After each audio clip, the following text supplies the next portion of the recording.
Titanic শুধু একটি জাহাজের নামই নয়, এক আফসোসের নাম আমাদের কাছে, যা হতে পারত মানুষের হাতে বানানোর শ্রেষ্ঠত্বের বিরল উদাহরণ।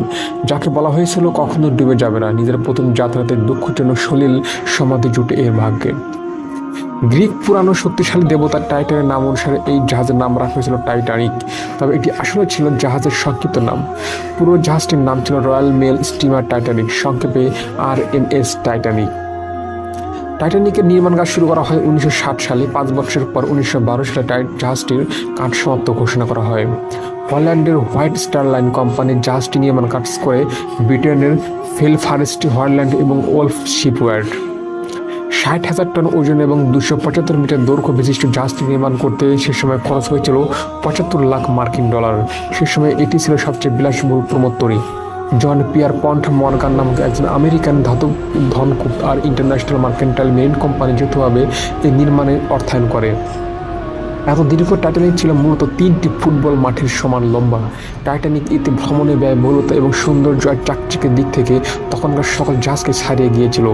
টাইটানিকের ভেতরে ছিল swimming pool, gymnasium, squash court, Turkish বাদ, ব্যয়বহুল ক্যাফে এবং ফার্স্ট ক্লাস আর সেকেন্ড ক্লাস জাতীয় ছিল আলাদা বিশাল লাইব্রেরি।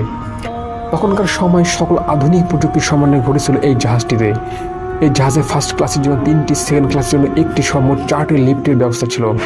ফার্স্ট ক্লাস ট্রেনতে চড়তে সবচেয়ে ব্যয়বহুল প্যাকেজটিতে আটলান্টিক একবার অতিক্রম করতে ব্যয় ধরা হয়েছিল তখনকার সময় প্রায় $4,350, যা আজকের হিসেবে $95,860 মার্কিন ডলারের মতো। 15 বছরের বেশি অভিজ্ঞতা সম্পন্ন তখনকার পৃথিবীর অন্যতম শ্রেষ্ঠ ইংল্যান্ডের রাজকীয় কমান্ডার এডওয়ার্ড জন স্মিথের নেতৃত্বে টাইটানিক 1912 সালের 10 এপ্রিল ইংল্যান্ডের সাইদাসপট নৌঘাট থেকে নিউ ইয়র্কের উদ্দেশ্যে প্রথম ভ্রমণ যাত্রা শুরু করেছিল। 14 এপ্রিল রাতে নিস্তব্ধ সমুদ্রের তাপমাত্রা 0 ডিগ্রি নিচে নেমে যায়। আকাশ পরিষ্কার থাকলেও সেই রাতে চাঁদ দেখা যাচ্ছিল না।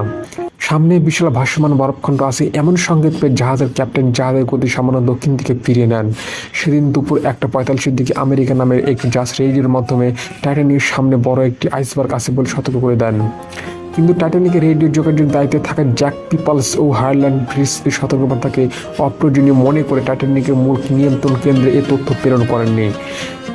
একই দিনে মোসাবা নামের আরেকটি জাহাজ টাইটানিকের পথে অবস্থিত ওই বিশাল আইসবার্গটির ব্যাপারে আবারও সতর্ক করে, কিন্তু এবার রেডিও অপারেটরদের কারণে টাইটানিকের মূল যোগাযোগ কেন্দ্রে পৌঁছানো যায়নি এই বার্তা। রাত 11:40-এর সময় নাবিকরা টাইটানিকের সামনে সেই আইসবার্গটি দেখতে পায়, কিন্তু তখন অনেক দেরি হয়ে গেছে। ফার্স্ট অফিসার মুভ আকস্মিকভাবে মোড় নেওয়ার নির্দেশ দেন এবং জাহাজটিকে সম্পূর্ণ উল্টো দিকে চালনা করতে অথবা বন্ধ করতে দিতে বলেন, কিন্তু টাইটানিকে আর বাঁচানো সম্ভব হয়নি। ডান দিকে আইসবার্গের সাথে প্রচণ্ড ঘষাঘষি তুলতে থাকে। একসময় টাইটানিকের প্রায় 90 মিটার অংশ চির দেখা যায়। জাহাজটি সর্বোচ্চ 4টি পানিপূর্ণ কম্পার্টমেন্ট নিয়ে ভেসে থাকতে পারত, কিন্তু দুর্ভাগ্যের সাথে পরিপূর্ণ হয়ে গেছিল 5টি কম্পার্টমেন্ট। পরিপূর্ণ কম্পার্টমেন্টগুলোর ওজনের কারণে জাহাজটিকে সামনের দিকে আস্তে আস্তে পানিতে ডুবতে থাকে।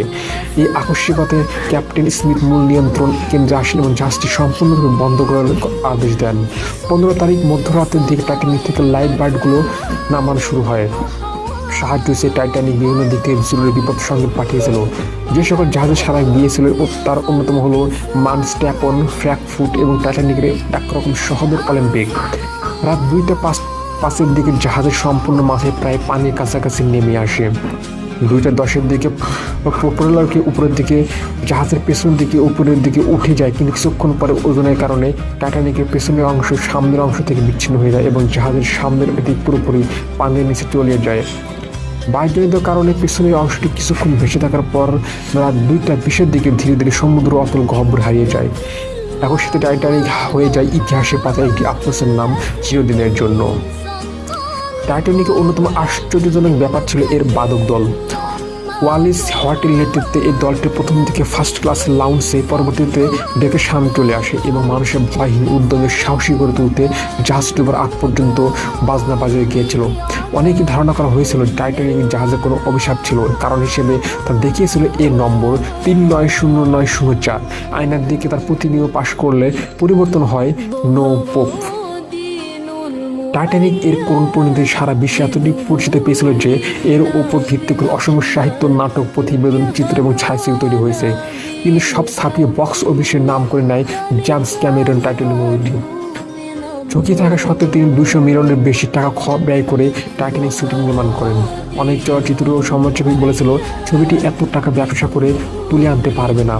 ছবিটি এতটাই জনপ্রিয় হয়েছিল যে সারা বিশ্বকে প্রায় $1.835 বিলিয়ন আয় করে এবং আগের সকল রেকর্ড ভঙ্গ করে দেয়। 11টি অস্কার অন্যান্য 76টি পুরস্কার জিতে নেয় পরের বছরই। এত বছর পরে টাইটানিক নিয়ে মানুষের আগ্রহ যেন মনে করে দেয় টাইটানিক আসলে ডুবে গেলেও অন্তত